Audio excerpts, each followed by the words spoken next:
There's sometimes when things are just easy. That song and the name of this talk and this talk, it's definitely spirit inspired. It's here for you today. The song was beautiful, and it is basically my talk, but the talk is about peeking across into infinity from near-death experiences. This changes everything. First, I'd like to mention the First of Unity's 5 perennial principles. At the core of most non-dual traditions is that love is everything. We are not separate. So on this we agree, but that's where it ends. We claim no separation, but we don't agree on the name of God or the face of God, do we? But there's a group of thousands and thousands of human beings now on the planet who have technically died in a medical procedure, been resuscitated and regifted with their lives. They return knowing with clarity what the name of God is. Love. Love is everything. You and I, in the next 20 minutes, will peek across into infinity because of their experiences. Modern medical Hail Mary procedures are becoming more and more commonplace. And so are the near-death experiences. These people are left fearless of death. Interesting. Most human beings spend most of their time, avoiding any ideas of death and that uncertainty. As a hospice chaplain, I can say that it's pretty unusual to talk to anyone who is actually looking forward to the parting of that final mystery of the veil without trepidation. Uncertainty is scary because we don't know who or what to trust. But death is the one thing that is certain. When it's our time, it's our time. One of my hospice patients said this to me with absolute certainty: everyone is afraid of death. And I said, no, not everyone, as gently as I could. We come into this life from the great mystery, and we return when our time on earth is done. We will all die, but what matters is how we live. It's something that we do have agency in. NDE, near-death experiences, research, has a lot to teach us here. I have studied NDEs and absorbed their wisdom because it aligns to a knowing that I have intuited from as long as I've been on the planet. Frequently, I offer this wisdom at bedside, and it is universally comforting. We live in an uncertain world. How do we decide for sure what is real in uncertainty? Einstein had something to say about the mind's search for truth. The intuitive mind is a sacred gift. The rational mind is a useful servant. We have created a society that honors the servant but has forgotten the gift. Albert Einstein. Have you ever found yourself arguing between your mind and a knowing that is deeper than thought about what reality is? The path of the rational mind alone is flawed and broken because we are acting out and living out separation. Using our intellect alone to navigate life and the world can shut down our heart. It can be an obstacle to our wholeness and our authenticity. We are not separate from God or the world we experience. What hubris, really, to think that we might be certain of anything, when the sum total of all human knowledge is only about 4 or 5% of all the matter in the universe. The rest of everything, 95% of all that exists, is dark to us, unknown to science, dark matter, dark energy. If you are not humbled by that fact, you're not listening. How can we be certain of anything? Most people are afraid of the unknown. And the great mystery at the end of life is certainly that. But this finite time is what makes our life precious and valuable. But hearing directly from the maker of all things, God, Spirit, from time to time would be pretty helpful. How do we hear the voice of Spirit? And why does it speak in a still small voice? I think it speaks that way because I think Spirit likes a little mischief, a little spiritual mischief. In the whispers of our hearts, in the longings and our discontents. So how do you get God's attention? What do you call God by name? What do you call God? Great Mother, Great Spirit, Brahma, Buddha, Lord, Jehovah, Spirit, Jesus, Mother, Father, God, Presence, all, the unnameable, Spirit, the Force, or maybe love, my personal favorite.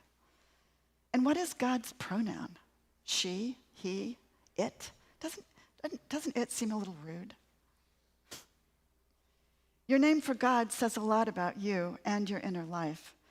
But who really would think to look inside our human imperfect self for the divine or for higher guidance? It's a pretty good hiding place. In my sound meditations, I say, drop down to the higher. But does that make any sense? No. But I like to linger on the edge of intelligence and sort of dip our toes into intuition and gratitude. Because Spirit is within.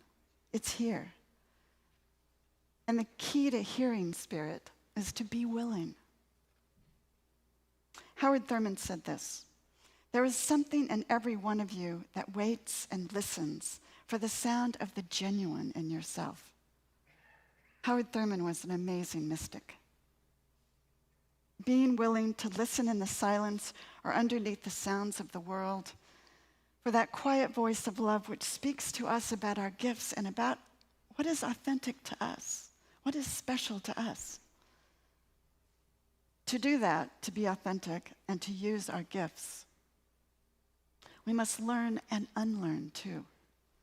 At some point in our spiritual seeking, we have to begin to let go of the willfulness or willlessness about the way it should be, right? And be willing to seek our authenticity in the holy unfolding that is not necessarily according to the stories we have learned in the world.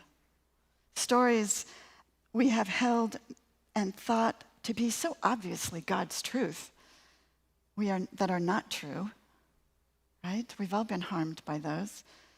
So much violence has been done in the name of God's truth.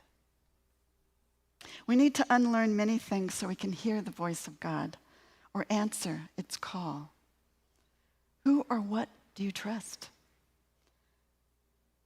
Who do you trust to know when you don't know? That is the realm of faith. G.G. Ross, a spiritual director, said this: we must be open to the non-negotiability of radical trust. She goes on to say in the essay Spiraling into Trust, in the book Embodied Spirit, she says, fear shows us where we lack faith. Fear shows us where we lack faith. That's interesting. That's great guidance there. I was not trusting God, whose power is made perfect in weakness. Now that's just weird. Whose power is made perfect in weakness? That makes us vulnerable. It's dangerous. But we, with our Western minds, we want to overcome. We want to make things happen. We want to be in control. But we're not made to do this life alone. We must trust something, someone. It's a surrender. But we are not surrendering to God in subjugation. We're surrendering with God in co-creation. Because she is with us. He is within us. And tag, you're it. We are learning love's story here. Every human story is a love story. Or should I say, love and the misunderstandings of love. Love has at least 8 billion faces. We are the whole human catastrophe. We are love exploring itself. in our broken open hearts that came from joy and sorrow. We can't know one without the other. It's two sides of the same coin. I mention this coin to people grieving in the loss of a love when they're ready to hear it. Perhaps, as the Buddhists call it, my misunderstandings of love is the near enemy, attachment, which can look a lot like love initially, but when it becomes something, then it becomes something quite different. Grasping, manipulative, and addictive codependence. But even with a healthy reciprocal love, we will have sorrow. As we mature, if we mature, we find a path to the more enduring love of attention and appreciation and acceptance and grace in this world. We can look through sorrow to joy again, returning to love as it is, not as we want it to be from the glossy magazines or fairy tales of separation. To me, this is what spiritual direction is about, to first companion the God within, and then to listen to that holy conversation that we are all having to discern love's voice and what it is up to in our lives. It's not easy to see when we're in it. We're like fish unable to see the water, but NDEs change everything. With enough near-death experience, anecdotes become data. It's estimated that between 4 and 15% of the populations of USA, Germany, and Australia have had NDEs. Thousands has been documented and correlated. At some point, the anecdote becomes data, and we can peek over the cliff of infinity and use that information to make a more fulfilling and authentic life. Here are 4 highlights to the common NDE experience. First, life review. It's a visceral golden rule that is relived instantly in 4 dimensions. Remember, there's no time or embodiment in eternal time. We feel and experience all the loving and all the violent acts we've ever done, big and small. If you broke someone's arm, you feel the break. If you have shamed someone, you feel the shame. But all the good is celebrated, too, the kindnesses. There's a story of a random watering of a street tree that was celebrated in one story like it was the 4th of July, no big or small. The second thing is family and friends await us in celebration and welcome.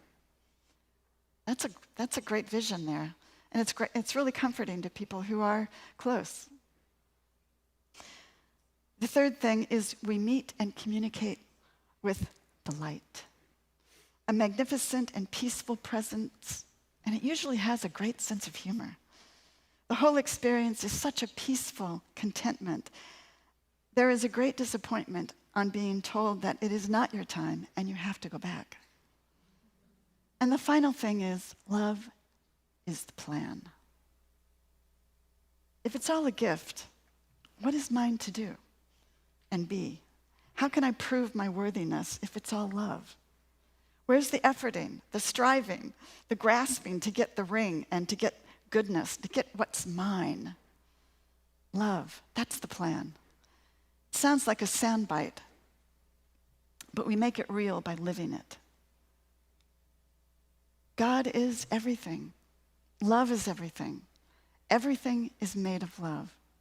This is the one thing that stands out in primacy in this data, the idea that love is our reality. People consistently report such a compelling, life-changing, luminous understanding. It's nearly impossible to explain or convey to other people. Love is everything. Okay, I heard you, but what else did you learn? Love is everything. Okay, I heard you the first time, but tell me what else you learned. Love is everything. And as we do in life, if we're lucky, we begin where we began. We end where we began, anchoring unity's first principle. There is nothing to fear.